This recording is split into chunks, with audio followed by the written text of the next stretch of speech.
Olá, sombrios, tudo bem? Antes de começar o vídeo, já peço a você que deixe seu like, se inscreva e compartilhe o vídeo. Gosta do nosso conteúdo e deseja ajudar o canal? Clica no botão de valeu e contribua com o que seu coração desejar ou seja membro. Faça parte do clube de canais, acesse o link na descrição do vídeo e veja qual categoria é mais confortável para você e faça sua inscrição. Agora chega de papo e vamos para o vídeo. Padre Thomas foi conduzido a um quarto provisório, onde um pequeno berço foi colocado ao lado de sua cama.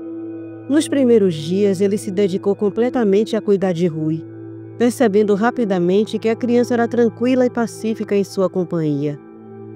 Mesmo sob o olhar atento e constante de vigilância do convento, o bispo Emanuel, ao notar como Rui se comportava serenamente ao lado de Thomas, decidiu que os dois poderiam permanecer naquele quarto, dispensando necessidade de transferi-los para um reservado especialmente para o menino.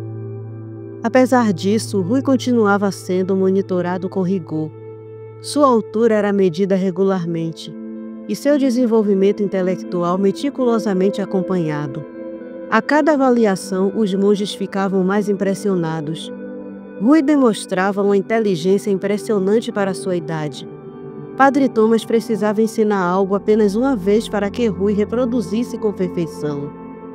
Quando completou um ano, Rui já formava pequenas frases e suas perguntas mostravam um nível de compreensão do ambiente ao seu redor. Mas o mais impressionante foi seu rápido desenvolvimento físico. Diferente das crianças comuns, ele não engateou. Um dia segurou-se em um móvel e, para a surpresa de Thomas, deu os primeiros passos. Mesmo tropeçando, caminhou em direção ao padre com um sorriso radiante. Aos 2 anos, Rui parecia uma criança de 4. Ele já falava fluentemente e tinha um raciocínio incrivelmente rápido, absorvendo conhecimento com uma facilidade que intrigava até mesmo os estudiosos do convento.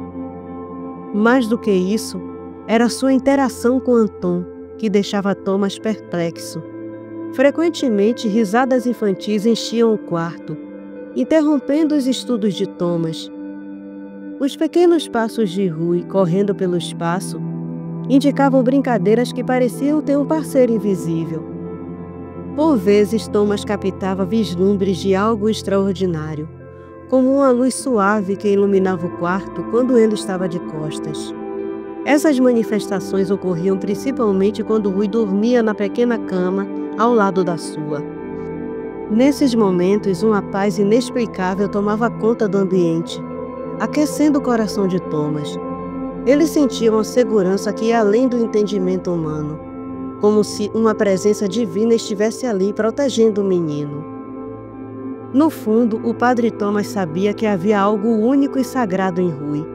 Ele não era apenas uma criança diferente, mas também uma peça de algo maior, uma combinação inquietante de inocência, poder e mistério. Assim como o padre Thomas, Anton tinha um superior a quem deveria se reportar, o arcanjo Rafael. Este, além de supervisionar a missão de Anton, era o responsável direto por monitorar o progresso de Rui e decidir os próximos passos na delicada tarefa de criá-lo dentro dos preceitos da luz. Durante as reuniões celestiais, Anton relatava com entusiasmo os avanços do menino. Ele destacava a inteligência brilhante, a gentileza e a curiosidade típica de uma criança, características de que, segundo ele, tornava Rui especial e diferente. Contudo, Rafael frequentemente interrompia os relatos entusiasmados, com um tom sério e incisivo, lembrando a Anton qual era sua verdadeira missão. "Você não está aqui para ser amigo dele, Anton", dizia Rafael, os olhos cheios de autoridade celestial. "Você é o algoz, a espada que deve ser usada se necessário contra ele." Anton, em resposta, frequentemente insistia: "Mas, irmão, não há maldade em Rui. Ele é puro e inocente como qualquer criança de sua idade." Rafael o encarava firmemente, sua postura inabalável como uma montanha. "Ele pode ser uma criança, Anton, mas sua sabedoria precoce e seu desenvolvimento extraordinário não são naturais. Eles vêm de sua origem demoníaca. É por isso que ele é tão estável e tão perfeito. Não se deixe enganar pelas aparências. Lembre-se, os demônios são astutos, mestres da manipulação. Não se pode confiar neles plenamente, não importa o quão inocentes possam parecer. Diante das palavras duras de Rafael, Anton sempre se calava, a cabeça levemente inclinada em sinal de obediência. Mas lá no fundo, algo em seu íntimo se revoltava contra essa visão. Ele via Rui diariamente, interagia com ele, e nada no menino refletia as trevas de onde supostamente viera. Embora respeitasse a autoridade de Rafael, Anton não conseguia sufocar a convicção que crescia em seu coração. Para ele, Rui não era um portador de maldade, nunca fora, e Anton tinha absoluta certeza de que jamais seria. Essa certeza, embora não expressada, tornava-se uma chama que aquecia sua alma e fortalecia sua determinação de proteger Rui a qualquer custo, mesmo que para isso tivesse que enfrentar as ordens do próprio céu. Os dias no Convento da Luz seguiam em um ritmo aparentemente tranquilo, mas as atenções sobre o pequeno Rui tornavam-se cada vez mais intensas. Sua presença, antes tolerada por muitos, agora despertava uma mistura de curiosidade e inquietação, especialmente por conta de seu crescimento e habilidades incomuns. Com apenas 3 anos, Rui já tinha a aparência de uma criança de 6 anos. Mas o que mais chamava a atenção era sua inteligência e reflexos impressionantes. Ele aprendia com uma rapidez assombrosa, absorvendo cada ensinamento do Padre Thomas como uma esponja absorve a água.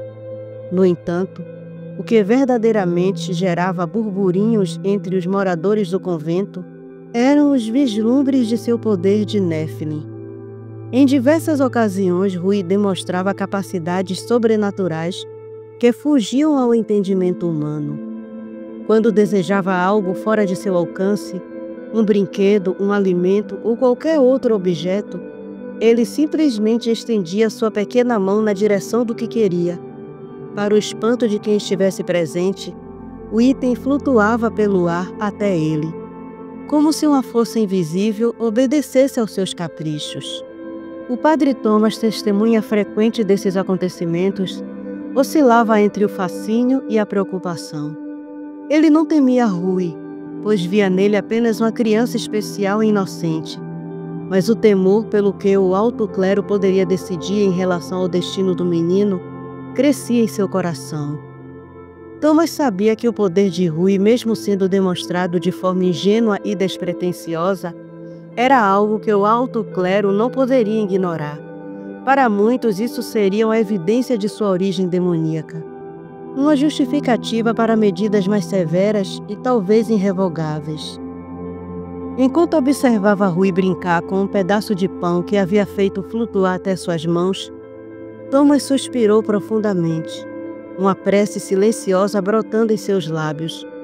Ele pedia ao céu que lhe desse forças para proteger a criança e discernimento para guiá-lo no caminho da luz, mesmo sob os olhares julgadores daqueles que o cercavam. Afinal, no fundo de seu coração, ele acreditava que Rui era muito mais do que sua origem sugeria. Talvez uma prova de que até mesmo da escuridão poderia nascer algo puro e bom. Quando Rui completou 4 anos, sua altura e aparência já correspondiam às de uma criança de 8 anos. Ele falava com uma fluência impressionante, articulando palavras com clareza e demonstrando um entendimento profundo para alguém de sua idade aparente. O bispo Emanuel, durante uma visita aos aposentos do Padre Thomas, ficou visivelmente impressionado com o desenvolvimento extraordinário do menino. Depois de observar Rui atentamente por um longo tempo, o bispo submeteu o pequeno a várias perguntas, testando sua inteligência e raciocínio. As respostas rápidas e precisas de Rui o deixaram ainda mais admirado. Finalmente, Emanuel quebrou o silêncio, voltando-se para Thomas. vejo que você o trata como se fosse seu filho, Thomas. E ele o enxerga como um pai. É perceptível o carinho em seus olhos quando olha para você. O bispo fez uma pausa como se ponderasse cuidadosamente suas próximas palavras. E então prosseguiu. Você tem conseguido mantê-lo sob controle, e isso é algo que não podemos ignorar. Além disso, penso que levá-lo ao Vaticano para uma ala mais segura pode ser um erro. O ambiente o deixaria desconfortável, talvez até nervoso, e não sabemos quais seriam as consequências disso.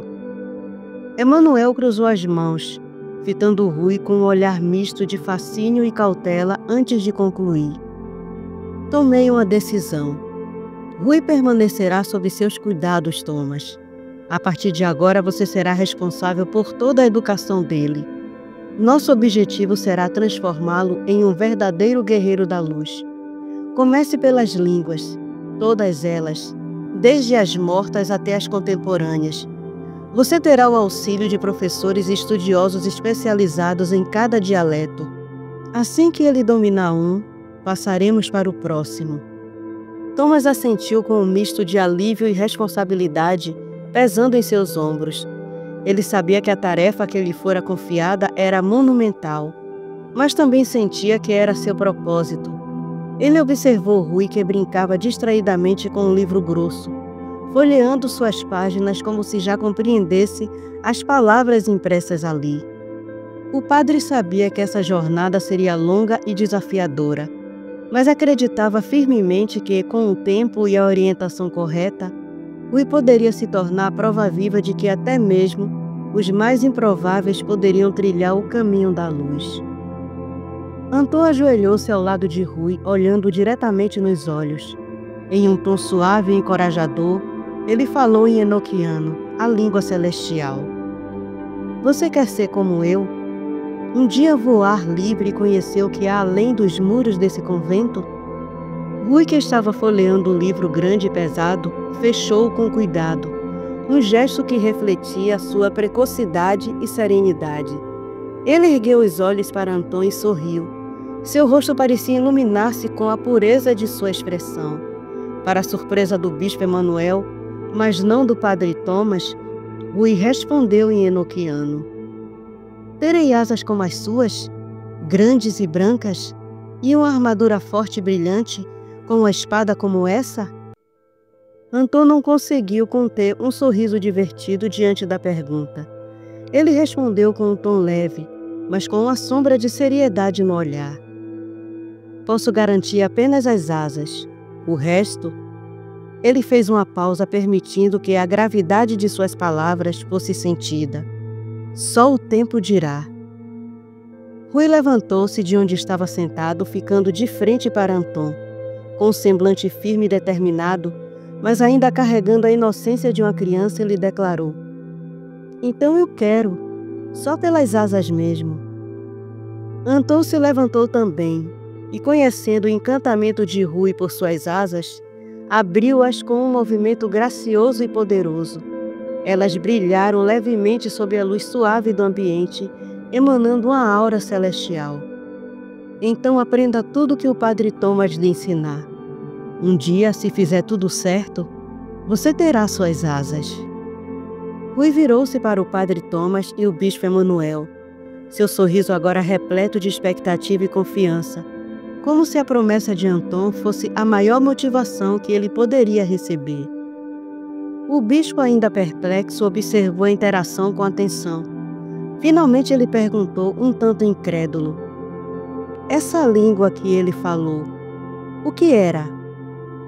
Padre Thomas sorriu, o sorriso sereno, mas carregado de orgulho e respeito por Rui, enquanto respondia: Sim, eminência, é enoquiano, a língua dos anjos. É assim que ele conversa com Anton, o anjo que está sempre com ele. O bispo arregalou os olhos, visivelmente surpreso. Ele ainda está aqui? Thomas voltou a olhar para Rui, que observava as asas de Anton com a fascinação infantil, e respondeu: Sim, eminência. E penso que ficará por muito tempo. Rui é a missão dele. Emanuel cruzou os braços tentando compreender a profundidade daquela situação. O fato de o céu demonstrar tanto interesse por uma criança com sangue demoníaco era algo que desafiava todos os preceitos que ele conhecia. A presença constante de Anton apenas reforçava que Rui era muito mais do que aparentava ser. Algo nele era especial, e talvez o destino daquela criança fosse maior do que qualquer um ali poderia imaginar. Durante o ano seguinte, Rui demonstrou uma capacidade surpreendente ao dominar todas as línguas que lhe foram ensinadas, desde as mortas até as modernas, passando por dialetos e formas de escrita complexas. Sua habilidade de aprender não só impressionava, como também intrigava todos no convento. Ele não apenas compreendia as línguas, mas também demonstrava um entendimento profundo de sua história e aplicações. Diante de tal progresso, o bispo Emanuel decidiu que era hora de Rui ser introduzido a um novo nível de aprendizado: os artefatos sagrados guardados no convento. Muitos desses artefatos eram relíquias antigas, carregadas de histórias de batalhas épicas entre a luz e as trevas, e alguns deles ainda eram usados como armas pelos guerreiros da luz. Cada um possuía uma energia única, e o bispo acreditava que a interação de Rui com esses objetos poderia revelar mais sobre sua verdadeira natureza. Convocando o padre Thomas para uma conversa privada, Emanuel deu suas instruções.